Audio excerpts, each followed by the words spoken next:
Hello, praise the Lord. मेरा नाम है आलोक और आज हम बात करेंगे बाइबल के एक बहुत ही इंटरेस्टिंग टॉपिक के बारे में, जो कि है are we ready for the test. क्या हम परीक्षा के लिए तैयार है? बाइबल हमें बताती है एक ऐसी परीक्षा के बारे में जिससे कि हमें होकर के गुजरना है अंत के दिनों में। And as we know we are living in the last days. I not go deeper, but जो बाइबल है हमें बताती है कि जब परमेश्वर ने इस्राएलियों को मिस्र देश में से निकाला, तब परमेश्वर ने उनसे यह कहा था, और स्मरण रख कि तेरा परमेश्वर यहोवा उन 40 वर्षों में तुझे सारे जंगल के मार्ग में से इसीलिए ले आया है कि वह तुझे नम्र बनाए और तेरी परीक्षा करके यह जान ले कि तेरे मन में क्या है और कि तू उसकी आज्ञाओं का पालन करेगा या नहीं। परमेश्वर ने इस्राएलियों से एक प्रतिज्ञा के देश के बारे में बात किया था, और परमेश्वर जो इस्राएलियों को मिस्र में से निकाल करके उस देश को ले जा रहा था। लेकिन वहां पहुंचने से पहले इस्राएलियों को एक परीक्षा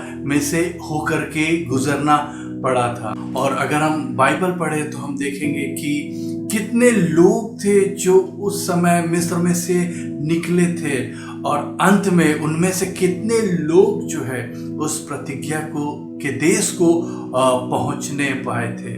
आमेन। Now we move to book of Revelation chapter 21, प्रकाशित वाक्य अध्याय 21 में परमेश्वर हमसे बातें करते एक नए आकाश और एक नई पृथ्वी के बारे में, एक नए यरूशलेम के बारे में। प्रकाशित वाक्य अध्याय 21 उसके 7वें वचन में ऐसा लिखा है, जो जय पाए वही इन वस्तुओं का वारिस होगा, और मैं उसका परमेश्वर होऊंगा और वह मेरा पुत्र होगा। एक और वचन मैं आपके सामने पढ़ना चाहूंगा, प्रकाशित वाक्य अध्याय 3 वचन 12, उसमें ऐसा लिखा है, जो जय पाए उसे मैं अपने परमेश्वर के मंदिर में एक खंभा बनाऊंगा और वह फिर कभी बाहर ना निकलेगा, और मैं अपने परमेश्वर का नाम और अपने परमेश्वर के नगर अर्थात नए यरूशलेम का नाम, जो मेरे परमेश्वर के पास से स्वर्ग पर से उतरने वाला है, और अपना नया नाम उस पर लिखूंगा।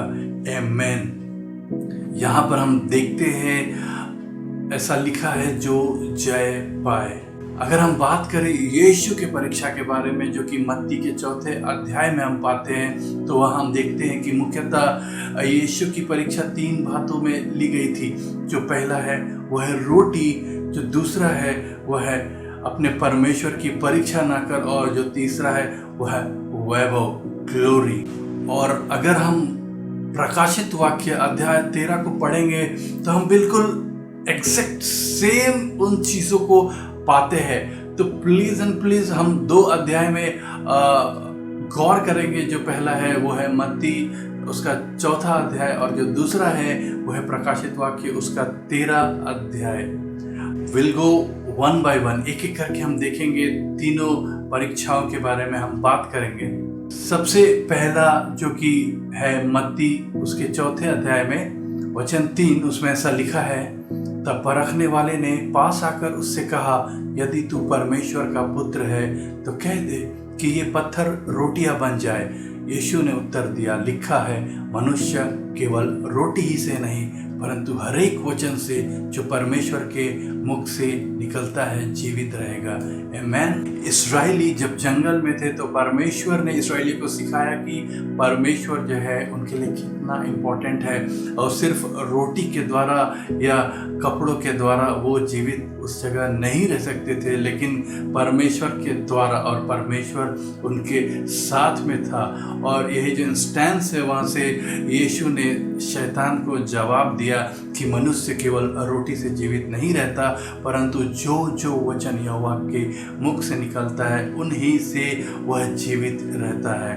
अब हम फिर से जाएंगे प्रकाशित वाक्य अध्याय 13 में, जहाँ हम पाते हैं कुछ बातों को, जैसे कि एंटी क्राइस्ट, मसीह विरोधी, और ऐसी बातों के बारे में जानते हैं जिसे कि हमें जानना बहुत ज़रूरी है, और हमें तैयार रहना है उन बातों के लिए। प्रकाशित वाक्य अध्याय 13 वचन 17 हमें बताती है एक छाप के बारे में, एक मार्क के बारे में, और ये छाप जिस पर नहीं होगा वह लेन देन नहीं कर पाएगा। हम समझ सकते हैं कि क्या होगा जब आज के समय में जब ये सिस्टम है, जब हर एक चीज़ ऑनलाइन है, जब हम ट्रांजैक्शन नहीं कर पाएंगे तो कितनी मुश्किल का सामना हमें करना पड़ सकता है। नो फूड, नो नथिंग, और हर एक चीज़ से कट ऑफ। और ये एक चीज़ है जिसके द्वारा हम परखे जाएंगे, लेकिन हम स्मरण करेंगे उस वचन को जो कहता है कि मनुष्य केवल रोटी ही से नहीं परंतु परमेश्वर के वचन से जीवित रहता है। Amen. Now coming to second point, मत्ती अध्याय 4 वचन 5 से 7 में ऐसा लिखा है, तब इब्लिस उसे पवित्र नगर में ले गया और मंदिर के कंगूरे पर खड़ा किया और उससे कहा, यदि तू परमेश्वर का पुत्र है तो अपने आप को नीचे गिरा दे, क्योंकि लिखा है वह तेरे विषय में अपने स्वर्गदूतों को आज्ञा देगा और वे तुझे हाथों हाथ उठा लेंगे, कहीं ऐसा ना हो कि तेरे पाँव में पत्थर से ठेस लगे। यीशु ने उससे कहा, यह भी लिखा है, तू प्रभु अपने परमेश्वर की परीक्षा ना कर। पुराने नियम में जाएंगे, व्यवस्था विवरण अध्याय 6 वचन 16 में लिखा है, तुम अपने परमेश्वर यहोवा की परीक्षा न करना जैसे कि तुमने मस्सा में उसकी परीक्षा की थी। मस्सा के बारे में हम पाते हैं निर्गमन की किताब अध्याय 17 उसके 1 से 7 पद में।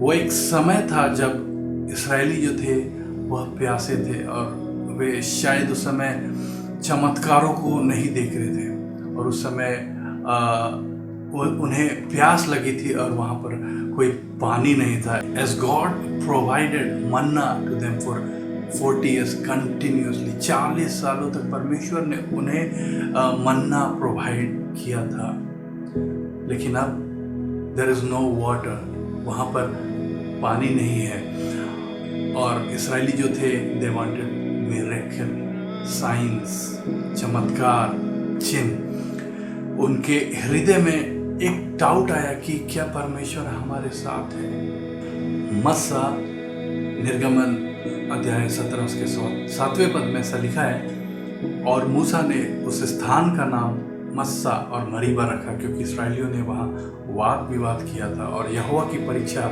यह कहकर कि क्या यहोवा हमारे बीच में है या नहीं।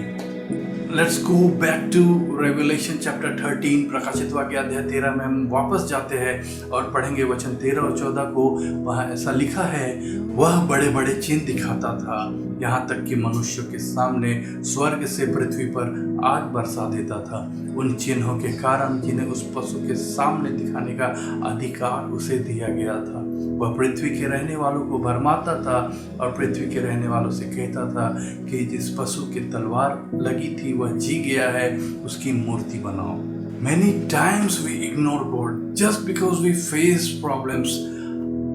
हमें परेशानियां आती है, दुख आता है, तकलीफ होती है, बीमारी होता है, हमारा सिचुएशंस खराब होता है और हम कहते हैं कि परमेश्वर क्यों, परमेश्वर ये बीमारी क्यों नहीं जाती, परमेश्वर मेरा सिचुएशन क्यों नहीं अपग्रेड होता है, परमेश्वर अगर तू है तो एक चमत्कार कर, परमेश्वर मुझे चंगा कर दे, परमेश्वर तू मुझे उठ खड़ा करा दे परमेश्वर। लेकिन मैं कहता हूँ कि मैं आज जिंदा हूँ, मैं आज जीवित हूँ, ये एक बहुत बड़ा मिरेकल है। और यीशु इसी बातों को कहता है, तू अपने प्रभु परमेश्वर की परीक्षा ना कर। एक समय होगा, वरन अभी है, जब लोग ढूंढेंगे चमत्कारों और उसके पीछे भागेंगे, जैसा उन दिनों मस्सा में इस्राएली जो थे वो चिन्ह और चमत्कार ढूंढ रहे थे सिर्फ इसलिए कि वो देखना चाहते थे, परखना चाहते थे कि परमेश्वर उनके बीच में है या नहीं। और यही वो पॉइंट है जब शैतान टारगेट करेगा उन बिलीवर्स को जो साइंस, जो चिन्ह और चमत्कार ढूंढ रहे हैं। मैं बिल्कुल डिसएग्री नहीं करता कि परमेश्वर चमत्कार नहीं करता है, लेकिन सिर्फ इसलिए कि हमारे बीच में चमत्कार नहीं हो रहे हैं, हम बिल्कुल ये ना सोचे या ना कहे कि परमेश्वर हमारे बीच में नहीं है। सिर्फ चिन्ह और चमत्कार के स्केल में मैं परमेश्वर की उपस्थिति को नहीं नाप सकता, और हमें अलर्ट होने की जरूरत है कि हम जो देखते हैं वो परमेश्वर की ओर से है भी या नहीं। आमेन। कमिंग टू अनदर टेस्ट, मत्ती उसके अध्याय 4 वचन 8 में ऐसा लिखा है, फिर इब्लिस उसे एक बहुत ऊंचे पहाड़ पर ले गया और सारे जगत के राज्य और उसका वैभव दिखाकर उससे कहा, यदि तू गिरकर मुझे प्रणाम करे तो मैं यह सब कुछ तुझे दे दूंगा। तब यीशु ने उससे कहा, हे शैतान दूर हो जा, क्योंकि लिखा है, तू प्रभु अपने परमेश्वर को प्रणाम कर और केवल उसी की उपासना कर। आमेन।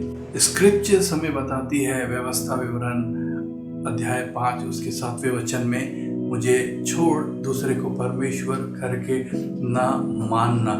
शैतान जो है हमेशा से वर्शिप चाहता था, हमेशा से वो परमेश्वर के तुल्य वरन उससे भी ऊपर अपने आप को ठहराता था। यशायाह की किताब अध्याय 14 वचन 13 में ऐसा लिखा है, तू मन में कहता तो था, मैं स्वर्ग पर चढ़ूंगा, मैं अपने सिंहासन को ईश्वर के तारागण से अधिक ऊंचा करूंगा और उत्तर दिशा की छोर पर सभा के पर्वत पर विराजूंगा।